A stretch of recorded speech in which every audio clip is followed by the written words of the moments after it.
직장 내 괴롭힘 등으로 목숨을 끊은 이들에 대한 이른바 자살 산업재해 실상과 한계 어제 짚어드렸는데요. 피해자 측은 공식적으로 대응하고 싶어도 본인의 사건 자료조차 제대로 확보하지 못하는 경우가 허다합니다. 그 실태와 과제를 팩트체크K 이자연 기자가 취재했습니다. 한 자치단체 공무원 A씨는 동료들에게 괴롭힘과 갑질을 당했다면서 내부 감사부서에 신고했습니다.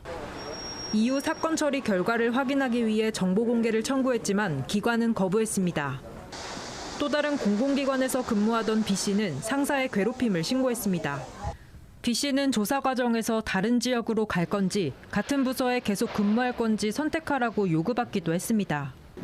가해 상사가 경징계 처분을 받자 B씨는 인사위원회 회의록 등에 대해 정보공개 청구와 행정심판까지 제기했지만 끝내 자료를 받지 못했습니다. 결국 피해자 A씨와 B씨 모두 소송을 제기했습니다. KBS가 최근 5년 동안 직장 내 괴롭힘 피해자와 유족이 공공기관을 상대로 낸 정보공개 거부 처분 취소 소송 1심 판결문 12건을 확보해 분석해봤습니다. 이들은 공공기관에 내부조사 감사보고서와 참고인 가해자 진술조서, 징계 결과 등 사건의 핵심 자료를 요구했습니다. 이에 대해 각 기관은 사생활 침해, 수사 감사의 공정성 저해, 공정한 재판을 받을 권리 침해 등을 이유로 비공개 결정했습니다. 하지만 법원은 12건 가운데 83%에 달하는 10건에 대해 자료 전부나 일부를 공개하라고 판단했습니다. 재판부는 피해 유족의 알 권리와 신뢰 회복이 중요하다.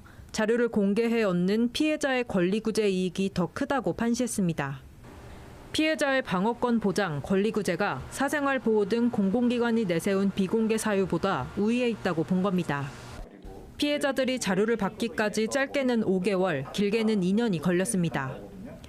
전문가들은 정보 공개에 소극적인 공공기관의 관행이 피해자의 권리 구제를 막고 있다고 지적합니다.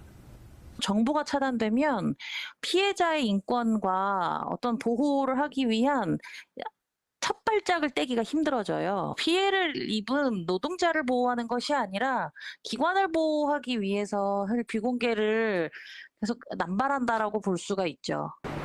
이를 해소하기 위해 기관 지침에 권리구제 정보 공개 기준을 반영하고 피해자와 유족의 자료 접근권을 법으로 보장해야 한다고 전문가들은 제시합니다. KBS 뉴스 이자연입니다.